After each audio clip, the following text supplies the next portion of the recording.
I was overlooking the dad that I had in my life for the dad that I had always wanted or expected to be in my life. And I had put him on a pedestal as this man who was successful, and he was just, even though he made a mistake and he had us when we were 15, but he made it out of that area, that space that he was in. He was a successful man. He was a man that was that nothing, he couldn't do anything. I had put him on that pedestal.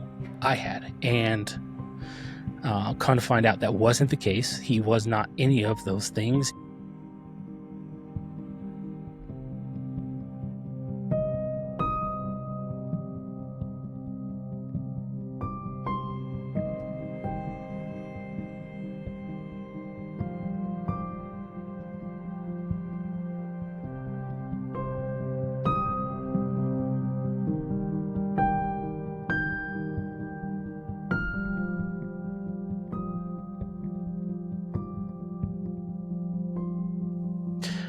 I used to ask why my father gave me up. This feeling of why he just didn't ever come find me, come or search for me and my brother. But then when I finally realized the healing, that realizing the healing that came from that transformation in my life that came from that really, really changed me. And it motivated me to be the man, the father that I am today. Guys, I'm Quan. I go by Q, host of the Mediocre Dads podcast, where being mediocre is a choice, and we have to refuse to be mediocre every single day. And on this episode, we're talking about my adoption. I say we, me and my twin brother, were adopted officially when we were 6 years old. And that really, that was a big deal, and it didn't leave a stain. It did leave some scars, some, not visual scars, but internal scars that, and I won't speak for my brother here, but I'll speak for myself. Some internal scars that have taken me years to really understand and really hash out, to understand where these feelings originated from. And I did used to believe that this concept, this idea that God adopted us as his children was. I'll be honest with you guys. I thought it was a foolish thing. Not foolish per se, but like this thing of just like to make people feel better. But I didn't really understand who God was. I didn't understand who God was. I didn't understand who Jesus was and what he did for us. I didn't understand the Trinity. I didn't understand a lot of these things, about the Word, about the Bible, and how all these things came together. And so, now when to hear that we are his children, oh my goodness, like there's no there's no human father that can supersede the Father, which is God. So diving right into it, for the beginning part of my years as a young man, as a kid, I was angry. Just to be honest with you guys, I was angry. I was upset. I felt that,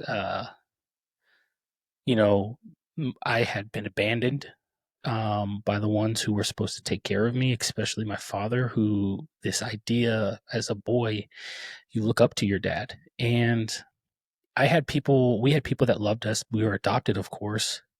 And we understood, and it was great to be adopted, to be around having other siblings and having parents that took care of you, and never really missing a beat on understanding what it was to not have any parents. And there are others who are not as fortunate as me and my brother. So I tell people all the time that we are blessed beyond all measure. But there's these eternal scars, these things that I didn't talk about that really bothered me. Was I had felt that I was abandoned and forgotten about. And so trusting people was not a thing that came easy for me. and in putting my faith in people that they weren't going to leave or they weren't going to find a reason to leave me. It was I kept people at arm's length. I didn't have deep conversations, and when I did commit to having friends and people that I cared about in my life, there was this attachment thing for me where it was like, hey, like, you've agreed to be my friend and that means something to me. So friends and be people close to me, that means something to me. If you're close to me and you say, hey, like, we're friends, we're brothers for life, that means I value that, and I will never do anything to try to ruin that. And so, but all of this stems from that, from realizing I was adopted, and my adoption was different only from the sense of, my parents were white, so my whole entire family was white, so it was very evident very early on, like, okay, this is not the parent. They're not the parents who gave birth to us, right? And so there was obvious there was that was obvious the obvious part where it was easier to understand and understand that we were adopted. But as I said, it was, that key thing right there never made me feel like I could connect with them in the sense of acknowledging that they're my parents. Now, I did acknowledge that they were my parents. I would call them mom and call them dad, and I love tell them I love them, but I didn't feel that, like, genuine feeling of, like, no, these are my parents, and this is what it means to value as parents, versus caretakers, as until I was older. Honestly, it was till I was like 15, 16. I started to realize, like, okay, these are my parents. And then when I left for the army, that's when I realized it really set in for me, like, no, these are my parents, and this is what having parents means, and this is the value that they bring. And so I loved them, and I still do. I mean, obviously, they're my parents, and so whenever anybody talks to me about about my parents, I don't delineate between adoptive parents and birth parents, unless I'm explicitly talking about them in that context. But I don't. I say, no, my parents, my parents, my parents, and then when I show people pictures of my family, and they're like, oh yeah, this is my family. It's like, oh, okay, so you were adopted. Yep, this is my family. What about your biological parents? I don't know them. And that's just what it is for me. But as a boy, I wanted the one connection of just having what it was to have a father that looked like me, that that I was a replica, the image of me. Like, when I look at my son, when I look at my daughters, they look just like me, right? Like, I can see them, I can see me in them, and their mannerisms, or their, I see me in them. And so for me as a kid, looking at this man who I recognize as my dad, I was like, but we're so different. How can I see this man as my dad? How can I put this guy as my dad when I didn't come from him. I didn't come from my mom. How can I put them as my parents and hold them and say, like, oh, I get this from them. Oh, okay, I have a scar on my hand to this day. I have no idea where this scar came from. No one can tell you where this scar came from, but it looks like a stab wound, to be honest. I don't know if you can see it. There it goes. That scar right there, right? No one can tell me where that scar came from. And so, these little things where, like, I just want to know and understand, to be able to see, like, okay, how, so I see it, like, for example, having ADHD. Okay, does my dad have ADHD?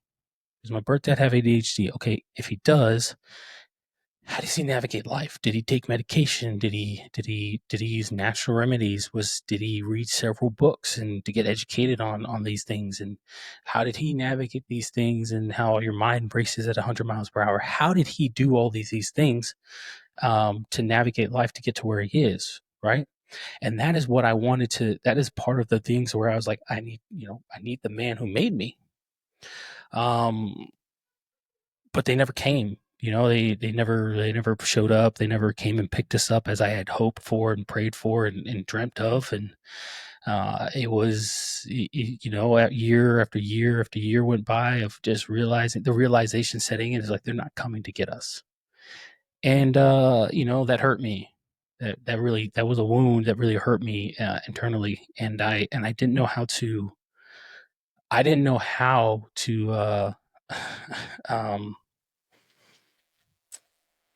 to understand or rationalize that. I didn't, as a kid growing up, I didn't understand how to express these emotions of like, why was I abandoned? Why wasn't I good enough?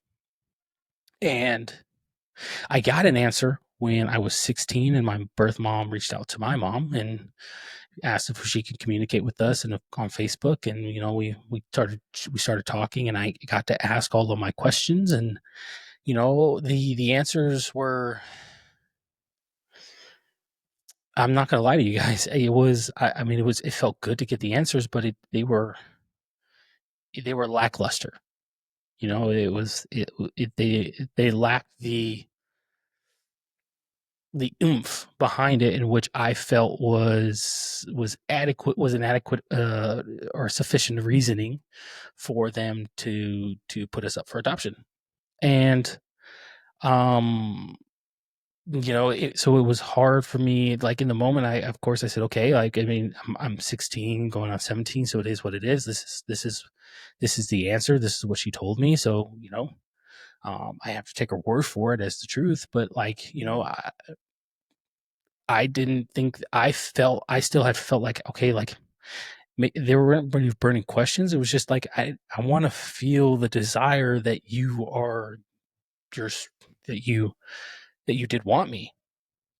And then, so then, even what further happened was, me and my brother accepted the friend request, and I waited for him to contact me, and he didn't. He never said a single word to me. We were friends on Facebook for years, and he never said a single word to me. And I honestly was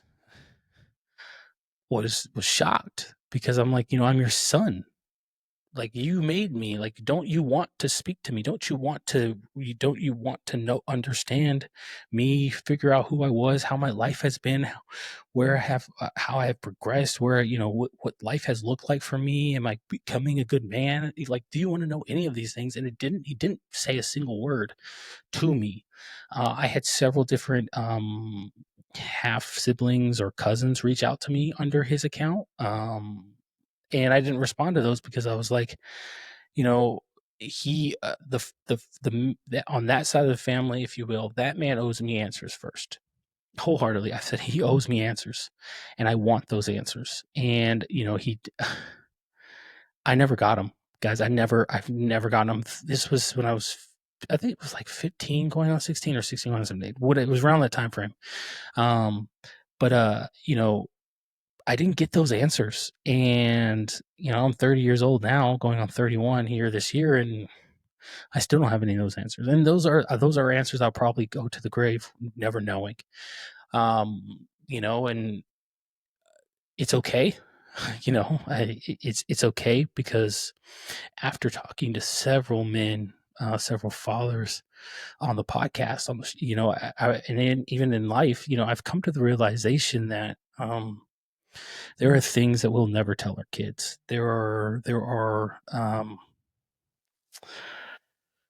sins that we have committed that our kids will never know, and it's not because it's really because we don't want them to have to. We don't want them to know how much of a mess up we are, how much of a failure we feel like we are, even though they look at us and think there's nothing we can't do. Um, and honestly, thinking about it, when I was in high school during this time, and I was very angry as a young man. I think I didn't have see the correlation until now, but there was a correlation between the anger that I felt, and in that, and how I was um, processing those emotions. I wish that I had been taught emotional intelligence. I wish that I had been explained emotional intelligence, and what that is, and what that looks like, and what that means, versus just trying to navigate raw dog life, if you will, navigate life in the sense of just you know, be respectful and treat people how you want to be treated. I understand these things, but like I wish someone had. I wish that I had been it would take the time to really understand emotional intelligence and how to express frustration and how to vocalize it in a way and using our words, because I think that's an essential skill here, is utilizing our words to be able to say, okay, this is, I'm angry and this is why I'm angry, and I can feel it coming up. Okay, what do I need to do? What can I do? What techniques can I utilize to calm down and to take a breath? But it really like my junior and senior year in high school, I was acting out, and I think honestly, if I had to pinpoint a reasoning why, I think this was the reasoning why. And I was overlooking the dad that I had in my life for the dad that I had always wanted or expected to be in my life. And I had put him on a pedestal as this man who was successful, and he was just, even though he made a mistake and he had us when we were 15, but he made it out of that area, that space that he was in. He was a successful man, and he was just he was a man that that nothing, he couldn't do anything. I had put him on that pedestal. I had, and come to find out that wasn't the case. He was not any of those things. He based off of my observations from his Facebook and what I saw. He had a huge family, but it seemed like to me like he dropped out of high school. Like, I would read his posts and I would be like, I don't understand what he's saying in his post. Like, let me put it this way, y'all. Y'all have heard of the term ebonics. You've heard of the term. Matter of fact, let me look this up because I don't go. Uh, uh, refers to language and information appropriated in the United States. Is often used as a um. I would say it was a form of ebonics, right? Where if there was, it was a very much you couldn't understand what he was saying, and he referred to, he constantly said the word blood and throughout his things, and so I definitely think he was in some form or fashion gang affiliated still at this point in his life. But like that like seeing that and reading some of his, or trying to read some of his posts, to be honest with you, and never actually reaching out to me, it hurt more because it made me feel like I had become I'm officially a statistic. I had never felt that way, but then to be put into that, of where like I'm a statistic, like I'm of a young man whose black father who wanted nothing to do with him. And you know what, like I said, that it doesn't feel good. It never feels good at all. How does a young man become a man when the person that he idolized, I created an image of him in my head and I idolized him. Ha- you know, how do I live up to this false idea of what I made up to him, to then when I finally meet him or see what has become of him through Facebook, um, and it's nothing like that. I'm like, I was destroyed. I didn't know where to look. I didn't understand. I didn't know what to do. The man who was my dad, and is my dad, I didn't know how to go to him and tell him this, because I didn't want him to think that I had I didn't see him as my dad anymore. I didn't want him to think that, hey, like, he's my dad's a pilot and he's not defined by his job, and I don't define his success by his job, but I tell you, he's been very successful in his life. He's a pilot. He's in the church, and he's been committed to the church. He's been everywhere we have moved. He has been a part of the church and helping the church and just getting and making sure that we get plugged into the church. And they got us in counseling.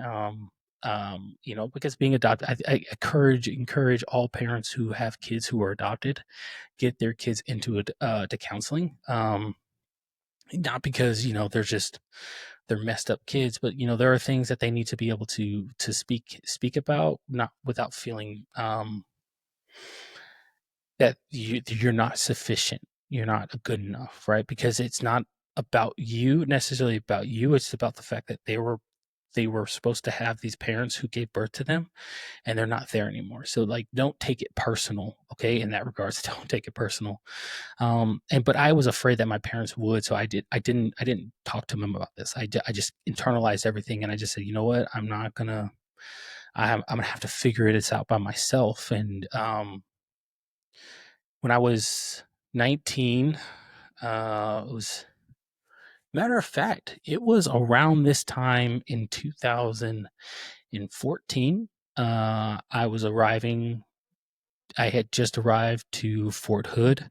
I was outside the gate with my dad, and we were eating at a burger place. And he was with me because he had helped me drive from San Antonio to Killeen. And we're sitting at this burger place before I'm going to drive on base, and he's going to go drive back to San Antonio for work. And I remember before he left, and I could tell things were coming to an end. I broke down and started crying because I had realized, I'm like, oh, I'm officially going off into the world on my own, and I had overlooked him for so long, um, that I had so many questions that I felt like I wouldn't be able to ask if I didn't ask in that moment. And it was it was an emotional moment because it was just overwhelming for me. And I remember him looking at me and just said, "Hey, Kwani, it's gonna be all right. He goes, you're a man now. You're stepping into the world, and it's gonna be okay." And he goes, "I'm here." And I just was like, "I don't want to do this. I don't want to go." And he's like, "I'll never." He's like, "You got to." And it was one of those moments where I was like, "I don't want to," but it's like I understood, like, "Hey, I have to." Um, and it was really comforting to know that. And I was, I was able to walk in there, take a deep breath, go through the gate, do what I need to do, and it just kind of start taking on this new challenge of life in the military.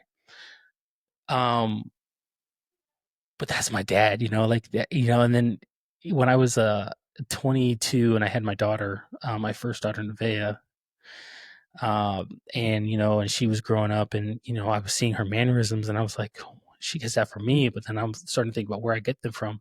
My wife would be like, "You're just like your dad," and it just hit me where I was like, I had been idolizing and visualizing this man that was supposed to be my birth dad, as this man who was going to come save me and be this manly man. And I had that man in front of me this entire time. Which then brings me to, I want to make 2 points here and then I'll finish, but I want to bring me to, um, first and foremost, forgiveness.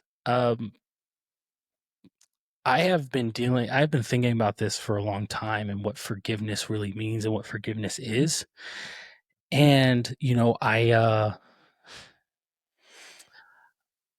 I started to realize, um, who forgiveness is for. And it's for the individual, more for the individual apologizing than anything, because, and it's really, I say that because when you think about it, when you say, "Hey, I'm sorry, please forgive me," right? That act right there is, while that individual who you might have hurt, um, let's just be honest, they're probably still dealing with it a lot of ways, and they might say, "Hey, I appreciate you saying sorry," but internally they're still hurt. But there's still that forgiveness exchange of the act of forgiveness right there, but they're still hurt by that, right? But you, the individual committed the act, that it's for you as well, because you are now able to sit there and say, like, acknowledge what you did and how it was wrong, how you hurt somebody. Um, and I think that's important. I think that is an important thing to do. So I just kind of decided to look it up, and I wanted to define it for you guys first and foremost. Forgiveness is an act of letting go of resentment, anger, or the desire for revenge towards someone who has wronged you, even if they don't deserve it or haven't apologized. It doesn't mean forgetting the offense or excusing the behavior. It means choosing to release them, the emotional burden it caused. And that to me is a perfect definition, because I like the end part. It says it means choosing to release the emotional burden it caused.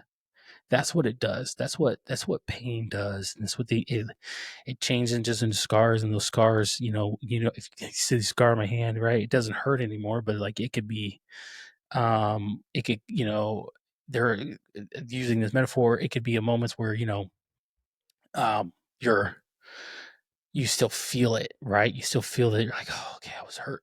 I was hurt by this. I don't know, there's still pain, the residual pain years later, right? That is what those scars does. But like, if you don't handle those, if you don't deal with it, you're not ever able to get through those things, right? You're not able to move into a period in your life where you don't have to carry that burden anymore. And so one of the verses that really stuck out to me, that's Ephesians 4:32. Be kind and compassionate to one another, forgive each other just as Christ God forgave you. I didn't understand what that meant until I understood what it was to be forgiven by Christ, man, by God. I I didn't understand what that was until I understood what forgiveness from him felt like. Uh, and let me tell you guys, I seek his forgiveness every single day, because he did what we all talk about that we could do, especially as fathers. We sit there and we say, "Oh, I'd die for my kids," right? And I know, I would say 85% of fathers who genuinely mean that they would die for their kids. But Christ paid the sacrifice for all of us. Imagine knowing every sin that every human being was going to commit against you, against one another, and you still said, "Yeah, I'll go up there and I'll die for them." And God sent his son down here for us, Christ, to do that. Jesus Christ, to die on the cross for us and take on that burden. And he knew why he came down here. And he forgave us.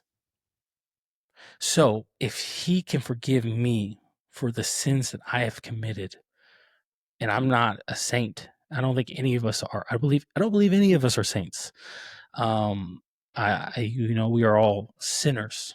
Um,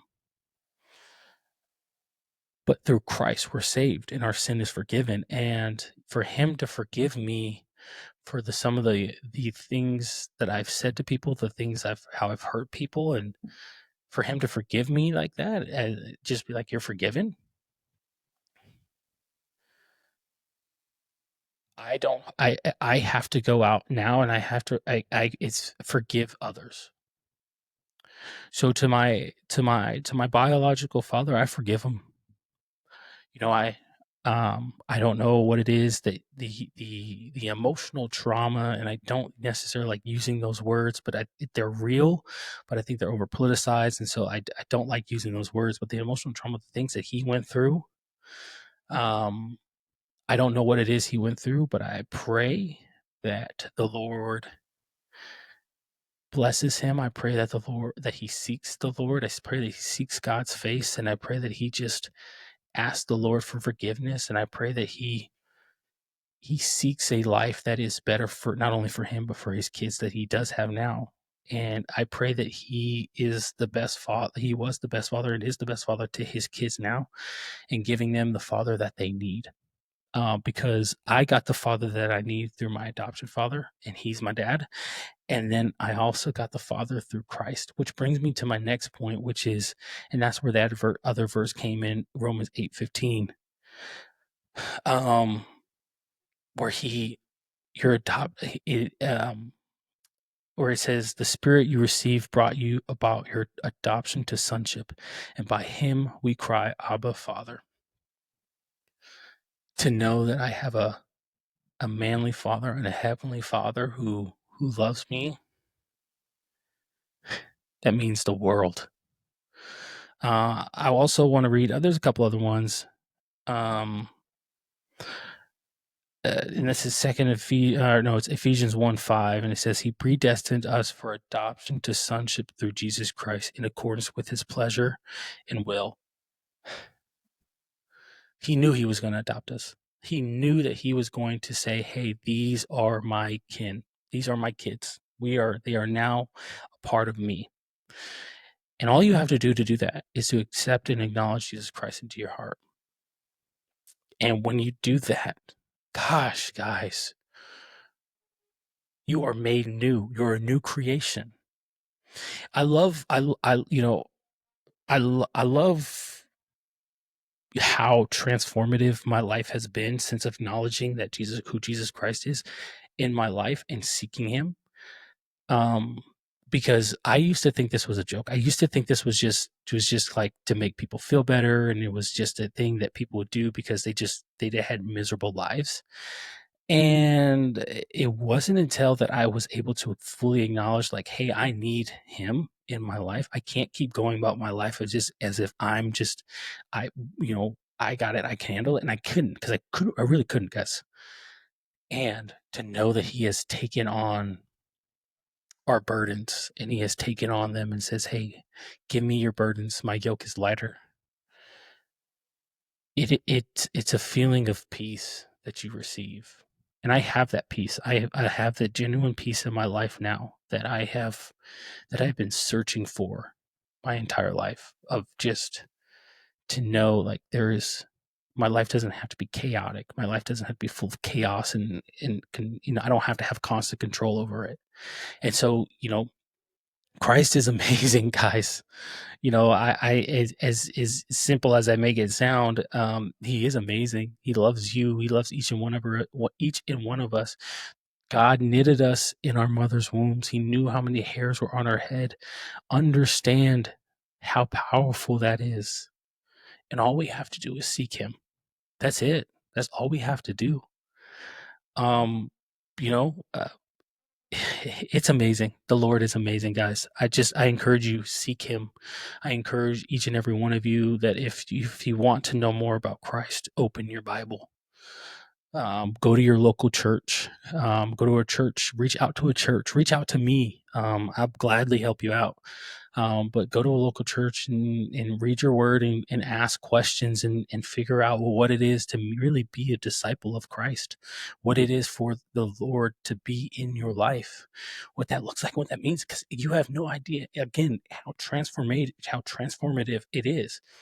Now, I want to make sure you guys understand when I say this, because I don't like this prosperity preaching. I want you guys to understand, though, it does not mean that you're not going to go through trials in life. It does not mean that pain is not going to no longer exist in your life. No, what that means is you now have a God who is bigger than your problems, who has now taken on those problems for you and will fight your battles for you.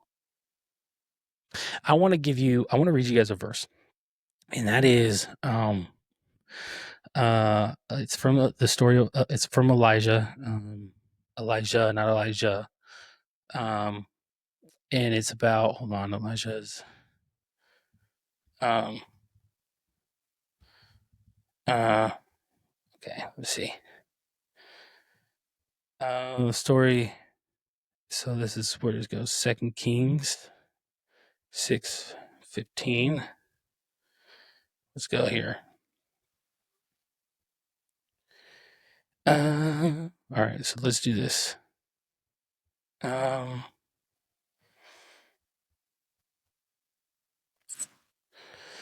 all right. All right, so I'm going to start at verse 15, and I want you to just bear with me, okay? It says, when the servant of man of God got up and went out early the next morning, an army which with horses and chariots had surrounded the city. Oh no, my lord, what shall we do? The servant asked. Don't be afraid, the prophet answered. Those who are with us are more than those who are with them. And Elijah prayed, open his eyes, Lord, so that he may see. Then the Lord opened the servant's eyes, and he looked, and he saw the hills full of horses and chariots of fire all around Elijah. Think how powerful that is. That is the God that we serve. That is the God we serve. The God who we have to put our eyes, we have to put our focus on heavenly things, not on worldly things. And when you start doing that, and maybe I'm getting too deep in the weeds for y'all here, but when you start doing that, when you start putting your focus on heavenly things, you start to realize there are things in this life that don't matter. They don't matter. I give you that. I leave you with that because I want you guys to know that how amazing God is and how powerful He is, and how loving and compassionate He is. But He also does not like sin. He hates sin, and sin does. There is a consequence to sin. He will now. Our sins can never be overlooked, and there is a price to be paid for our sins. But for those who acknowledge Jesus Christ with all their hearts, that price has been paid and will be paid, and you now have an Jesus who will serve as your representative in heaven when it comes to judgment day. But those who do not acknowledge, who refuse to acknowledge the one true God and Jesus Christ, you will have to pay the price for your sins, and that means separation, eternal separation from God. Ah, man, guys, let me tell you, you don't want that. Verse. You know what? I'm going to bring up another verse here. It's John. Is it 6:14? Do I have that right? No.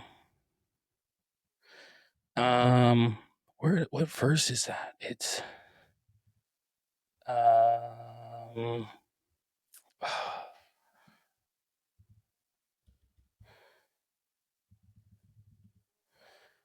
what is that? 14:6. 14:6. I always get it. It's freaking mixed match. It says, Jesus answered, I am the way and the truth and the life. No one comes to the Father except through me. That is why you need to acknowledge Jesus Christ. You acknowledge Jesus, and Jesus is your representative, and then He fills you with the Holy Spirit. Listen, oh man, I'm getting there. I'm preaching. I feel like I'm preaching for a second here. Listen, y'all, it has taken me some time to get to this point, and I thank God every single day that He has given me discernment, given me wisdom and understanding to read His Word and to seek Him. So, in the end, guys, like I said, I forgive my dad, my biological dad. I forgive my biological mom. It doesn't mean we'll have an amazing relationship after this, or if we even will have a relationship. I know with him, probably less likely, but my birth mom, we are in contact here and there. But I needed to release that or to get that off my chest and just remove that burden of feeling of like I was just of like I'm going to be abandoned. People are going to people. My faith is in God; it's not in man. And so as long as I have Him, there's nothing that this world can bring to me or come at me with that I know He can't get me through. So listen, y'all. It's been amazing. I love this, doing this so much.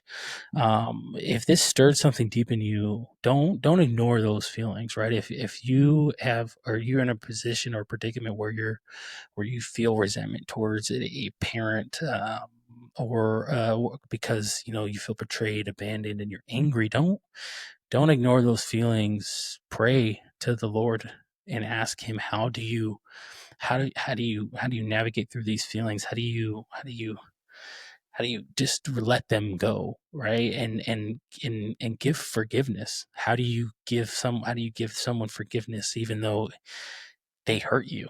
And and it's hard. It's hard, but with him nothing is impossible, like I said. So if you feel something, stir something, yeah, I encourage you, please, please, please, please take a moment with the Lord and feel and figure out what that looks like for you, what he wants you to do in that moment. How do you forgive those people in your life? And then I also encourage you guys, check out the episode that me and James, which I'll link in the description here, that me and James did on forgiveness. We did an episode on forgiveness, and it was an amazing episode. So I want you guys to check it out, and it will definitely help you be able to understand forgiveness and navigating that. Right. So that is all I got for you guys. And remember that being mediocre is a choice, and you have to refuse to be mediocre every single day. That is all I got for you guys. Mediocre Dad's out.